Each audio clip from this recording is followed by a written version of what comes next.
Hello friends, again most welcome to our YouTube channel Muzammil's pharmacy Infoline.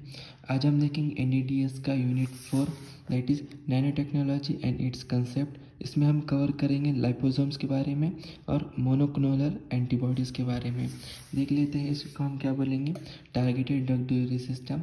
अभी क्या होता है, targeted drug delivery system is an special form of drug delivery system. ये क्या है, एक स्पेशल फॉर्म है ड्रग डिलीवरी सिस्टम का, where the medicament is selectively targeted or delivered only to its site of action or absorption।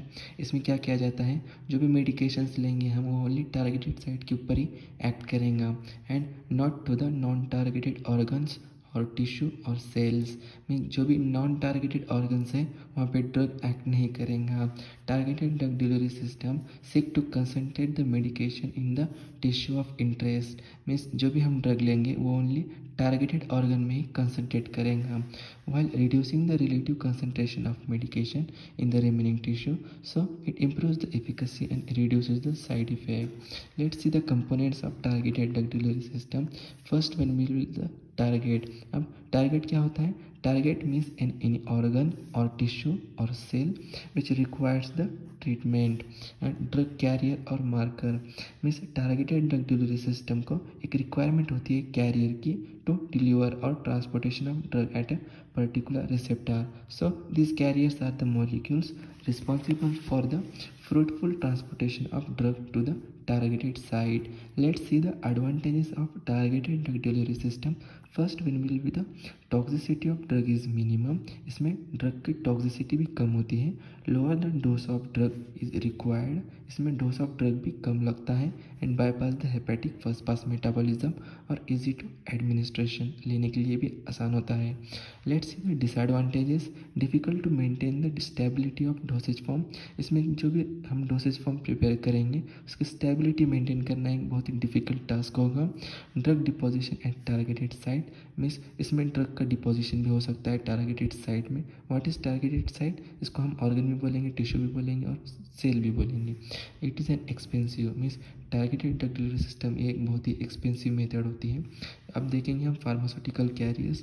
Pharmaceutical carriers कौन से होते हैं, एक तो लाइपोसोम होता है, नियोसोम होता है, नैनो पार्टिकल्स होते हैं, मोनोक्लोनल एंटीबॉडीज़ होते हैं, ट्रांसफेरोसोम्स होते हैं, हाइड्रोजेल होते हैं, नैनोजेल होते हैं और नैनो इमल्शन भी होते हैं। हम डिटेल में देखेंगे लाइपोसोम्स के बारे में। क्या होते हैं liposomes, liposomes are the spherical sac होते हैं for of phospholipid and small amount of cholesterol. Means liposomes क्या होते हैं, लाइपोसोम के अंदर क्या होता है, एक तो फॉस्फोलिपिड होता है और कोलेस्टेरॉल होता है, विच इनक्लूज क्या करेंगे, इनक्लूज करने के लिए हाइड्रोफिलिक और lipophilic molecule in order to carry the drug into the tissue site और टारगेटेड साइट। अब हम क्या करेंगे, लाइपोसोम की डायग्राम देखेंगे। अब लाइपोसोम की डायग्राम कैसे दिखती है, इसमें क्या होता है, एक तो हाइड्रोफिलिक हेड होता है और लिपोफिलिक टेल होता है। उसको हम क्या बोलेंगे, दोनों का कॉम्बिनेशन फॉस्फोलिपिड मॉलिक्यूल बनता है। अब फॉस्फोलिपिड मॉलिक्यूल क्या करेंगे, इंक्लूज करेंगे एक तो लिपोफिलिक ड्रग मॉलिक्यूल को और हाइड्रोफिलिक ड्रग मॉलिक्यूल को। ये भी डायग्राम आपको एग्जाम में काटनी है। अब फॉस्फोलिपिड क्या है, ये कॉम्बिनेशन है किसका, एक तो लिपिड का और फॉस्फेट का। It contain polar head and non polar tail, hence they are also called as amphiphilic. The phospholipid is a major component of liposome. Phospholipid क्या होते हैं, ये मेजर कंपोनेंट होते हैं लाइपोसोम के। Let's see the disadvantages. High product cost, इसकी product cost भी बहुत हाई होती है। इसमें स्टेबिलिटी प्रॉब्लम्स देखी गए हैं और फॉस्फोलिपिड क्या होता है, अंडरगोज द ऑक्सीडेशन और hydrolysis. Let's see the classification of liposomes. Means इसमें जो साइजेस बताए गए हैं लाइपोसोम्स के वो आपको एमसीक्यू में आ सकता है, तो इसको रिमेंबर कर लीजिए अच्छे से। Let's see the first class which is the multilamellar large vesicle, इसको शॉर्ट फॉर्म में MLV भी बोलते हैं। इसका साइज़ क्या होता है, मोर देन 0.5 माइक्रोमीटर और ये डबल लेयर ऑफ फॉस्फोलिपिड होता है। Let's see the second one, large unilamellar vesicle, इसके साइज़ होता है मोर देन 100 नैनोमीटर और 0.1 micrometer. It contain single layer of phospholipid. Large unilamellar vesicle में सिंगल लेयर होता है फॉस्फोलिपिड का। अब स्मॉल यूनिलैमेला वेसिकल का साइज़ क्या होता है, 20 to 100 नैनोमीटर और 0.02 to 0.1 माइक्रोमीटर। 4 देखेंगे क्लास मीडियम साइज यूनिलैमिला, इसकी साइज़ क्या होती है मोर देन 100 नैनोमीटर और लेस देन 500 नैनोमीटर। अब जाइंट यूनिलैमिला का साइज़ क्या होता है मोर देन 1 माइक्रोमीटर। और लास्ट देखेंगे हम ओलिगोलैमिला की साइज़ क्या होती है 0.1 to 1 माइक्रोमीटर। अब इसका method of preparation of liposome, इसका लाइपोसोम हम कैसे बनाएंगे उसके मेथड ऑफ प्रिपरेशन देख लेते हैं। Dissolve the lipid in the organic solvent, then remove the organic solvent under vacuum, film deposition is hydrated by using aqueous buffer, then lipid spontaneously swell and hydrate, and liposomes which is get extrusion by the high pressure। ये क्या बोलेंगे आप liposomes के method of preparation हो गया। और आगे आप देखेंगे मोनोक्लोनल एंटीबॉडीज़ के बारे में, इसका डेफिनेशन देख लेते हैं। It is an method of producing hybrid cell called hybridoma.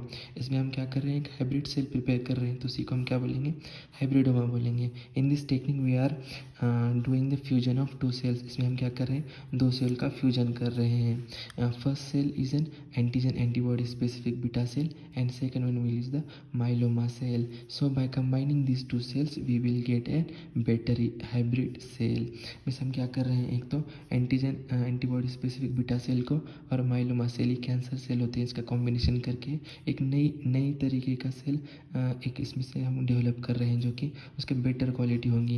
हम इसके प्रिपरेशन ऑफ मोनोक्लोनल एंटीबॉडीज़ देखेंगे। आपको एग्जाम में डिस्क्रिप्टिव आंसर बिल्कुल भी नहीं लिखना है, ऐसे चार्ट में लिखोगे तो अच्छे मार्क्स मिलेंगे। देख लीजिएगा आपको कैसे लिखना है। अब इसमें फर्स्ट प्रोसेस देखेंगे हम immunization of organism using animal like rat और माइस। इसमें हमको क्या करना है 2 to 4 वीक ओल्ड माइस लेना है, इंजेक्ट द स्पेसिफिक एंटीजन, हमको स्पेसिफिक एंटीजन इंजेक्ट करना है। फिर isolation of beta cell from spleen after 72 hours, collect the spleen, means हमें आइसोलेशन करना है after 72 hours. Then isolate the beta cells from spleen, हमको क्या करना है बीटा सेल्स करना है, बीटा सेल को आइसोलेट करना है फ्रॉम स्प्लीन से। फिर आइसोलेशन ऑफ माइलोमा सेल करना है फ्रॉम द बोन मैरो। अब माइलोमा सेल का हमको क्या करना है आइसोलेशन करना है, कैसे करना है from bone marrow. They can not produce the antibodies, means जो भी माइलोमा सेल्स होते हैं वो एंटीबॉडी प्रोड्यूस नहीं करते हैं, वो सिर्फ मल्टीप्लिकेशन के लिए यूज़ किए जाते हैं। आगे देख लेते हैं फ्यूजन ऑफ माइलोमा सेल और बीटा सेल। अब हमको क्या करना है दोनों का एक तो माइलोमा सेल और बीटा सेल का फ्यूजन करना है, एक दूसरे को मिलाना है। They are allowed to fuse with the application of electrical field using PEG में that is polyethylene glycol as a solvent. अब हम क्या करेंगे पॉलीथिलीन ग्लाइकॉल को लेंगे और उसके अंदर ये दो सेल को ऐड करेंगे और electrical field means electrical supply देके उसको फ्यूजन होने के लिए अलाउ करेंगे।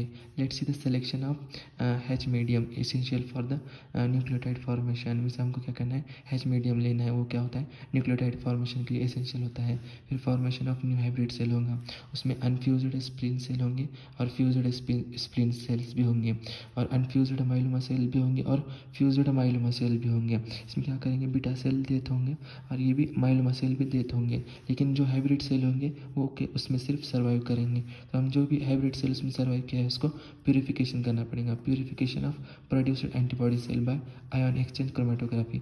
बाय यूजिंग हम क्या करेंगे आयन एक्सचेंज क्रोमेटोग्राफी, हम हाइब्रिड सेल को प्यूरिफाई करेंगे और मोनोक्लोनल एंटीबॉडी हमको मिलेंगी। अब इसके एप्लीकेशन देख लेते हैं। ट्रीटमेंट ऑफ HIV एड्स के ट्रीटमेंट में इसका यूज़ किया जाता है। Treatment of autoimmune disease, treatment of cancer, detection of early pregnancy, जो भी अर्ली प्रेगनेंसी होती है उसको डिटेक्शन करने के लिए भी मोनोक्लोनल एंटीबॉडीज यूज़ किए जाते हैं and use to differentiate between the beta cells and T sales.